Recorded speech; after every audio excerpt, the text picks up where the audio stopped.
Om Shri Sai Ram, everyone. Good evening.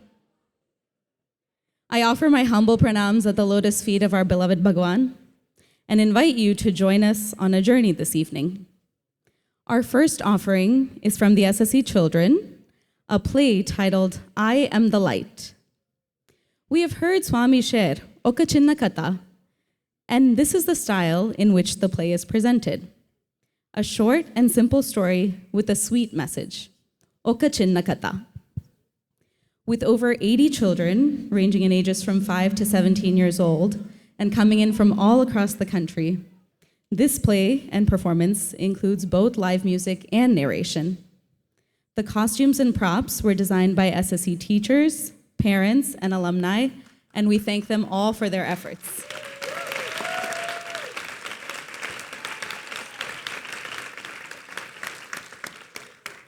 Come, let's watch this play, I Am the Light. Om Shri Sai Ram. Good evening and welcome to our dear Swami and all elders gathered here. Oh dear Swami, we the students of the Sai Spiritual Education in the USA offer to you at your lotus feet a play titled I Am the Light. This play is adapted from the book The Legend of the Blue Bonnet. Yes, it is a legend about the state flower of Texas.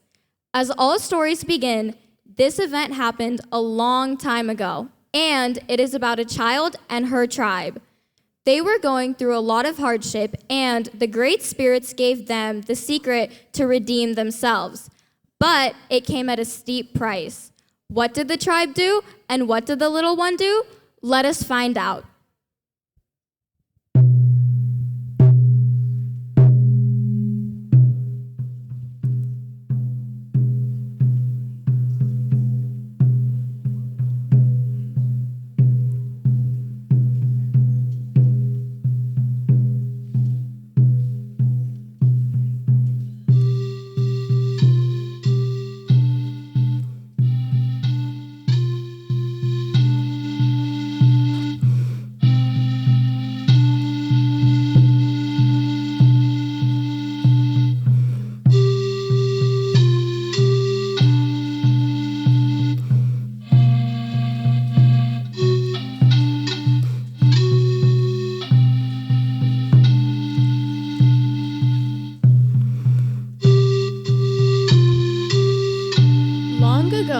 In the land of the Comanche people, there was an abundance of nature, food, and water.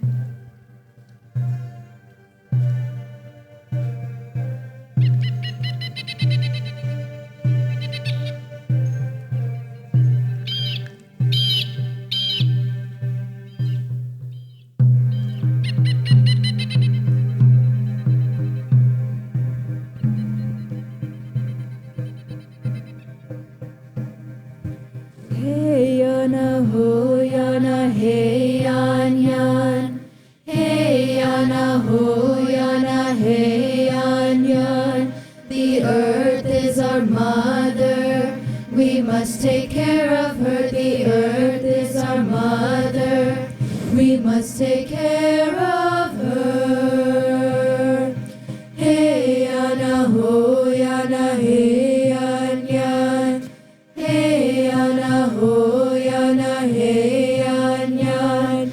Her sacred ground we walk upon. With every step we take, her sacred ground we walk upon. With every step we take.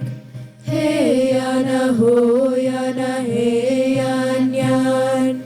Hey yana ho yana hey yan yan.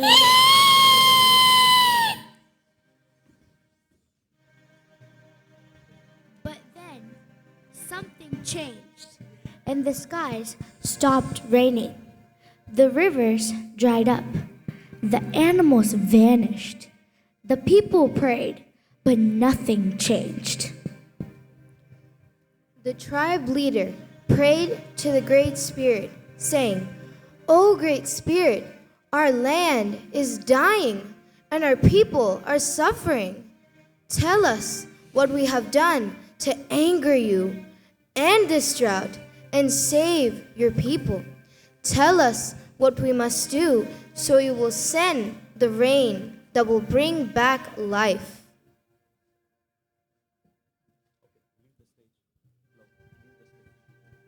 Drought and famine are the hardest on the very young and the very old. Among the few children left was a small girl. Her parents and grandparents had died in the famine. The tribe had named her She Who Was Alone and had cared for her. She sat by herself watching the tribe members. In her lap was a doll made from buckskin, a warrior doll. On its head were brilliant blue feathers from the bird who cries JJJ. She loved her doll very much because that was the only thing she had left from her family. The little girl spoke to her doll.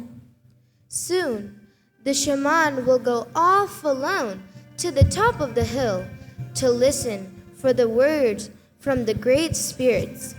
Then we will know what to do so that once more the rains will come and the earth will be green and alive, and my people and the animals will be happy again.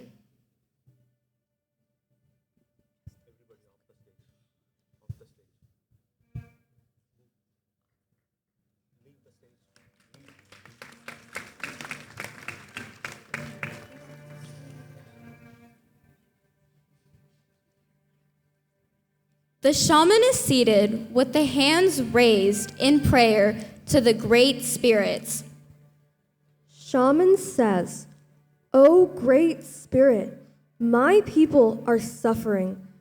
The land is dry and our herds are gone. Please tell us what we must do to correct our ways and make things right." Then he waited in silence, hoping for a sign and listening for their voice carried on the wind.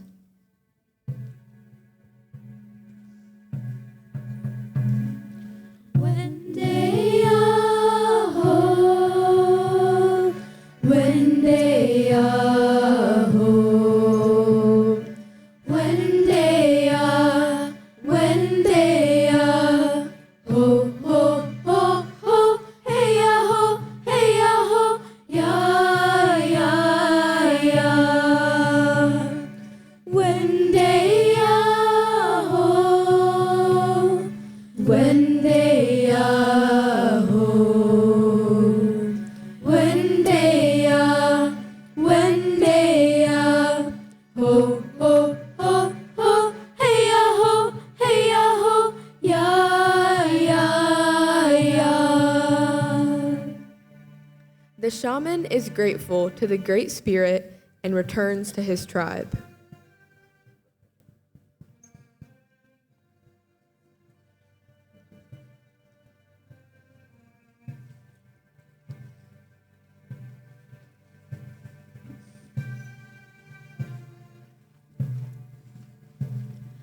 And the shaman said, "I heard the words of the Great Spirit.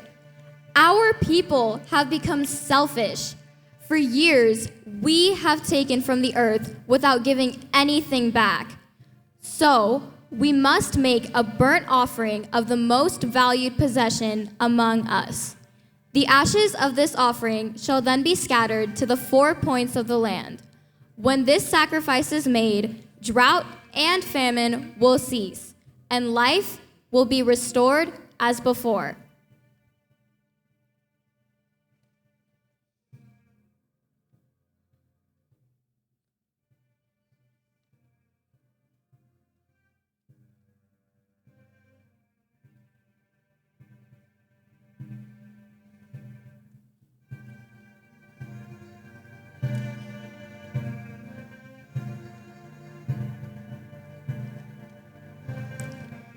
Here is a warrior.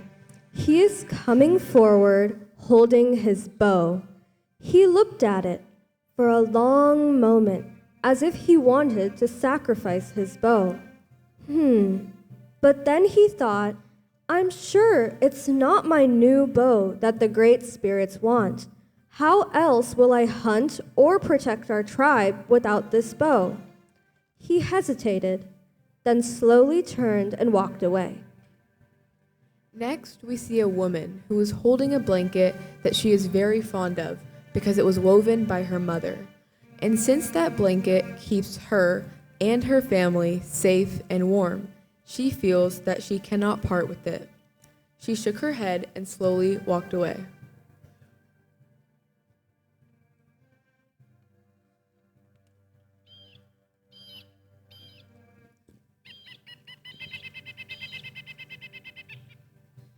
The little girl, who is very fond of her doll, now holding it tightly, says, You are my most valued possession.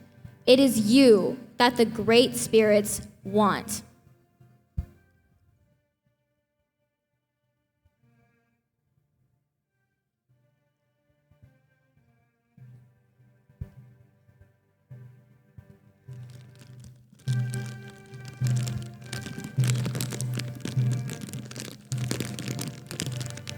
The night outside was still, except for the distant sound of the night bird with the red wings. Soon, everyone in the teepee were asleep, except the little girl. Under the ashes of the teepee fire, one stick still glowed. She took it and quietly crept out into the night. She ran to the place on the hill where the great spirits had spoken to the shaman. Stars filled the sky, but there was no moon. The little girl said, "Oh, great spirits, here is my warrior doll. It is the only thing I have from my family who died in this famine. It is my most valued possession. Please accept it."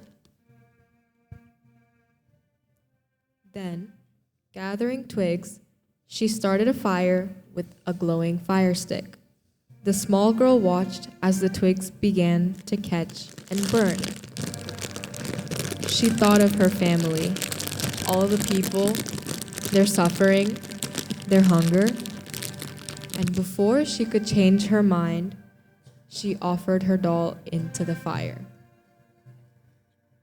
She watched until the flames died down and the ashes had grown cold. Then, scooping up a handful, she scattered the ashes to the four corners of her land.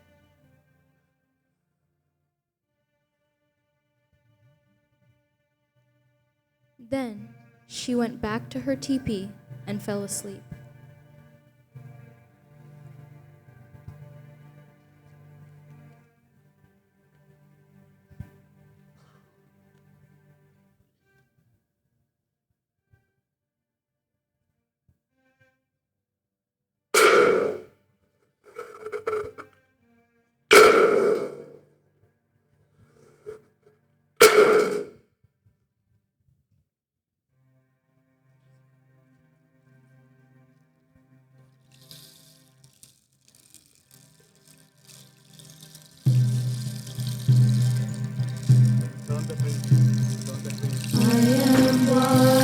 Infinite Sun, forever, forever, forever.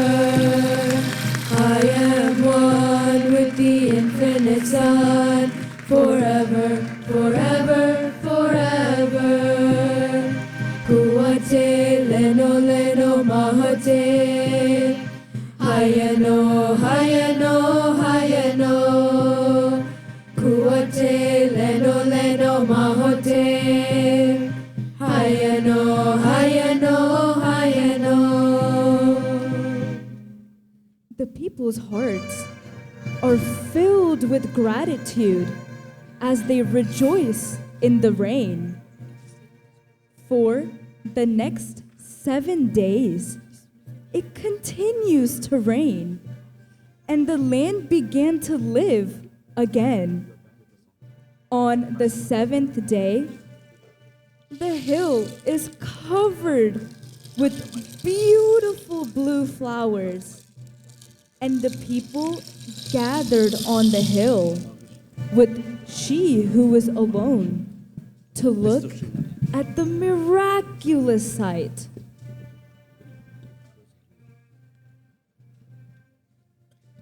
There was no doubt that the flowers were a sign of forgiveness. From that day on, the little girl was known by another name, one who dearly loved her people. And every spring, the great spirits remembered the sacrifice of a little girl and filled the hills and valleys of the land with beautiful blue flowers.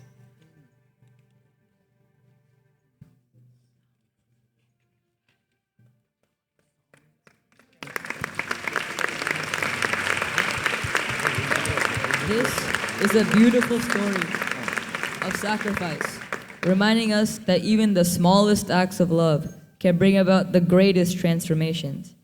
Our beloved Swami has often reminded us that to truly experience the sweetness of our human nature, the spirit of sacrifice is essential.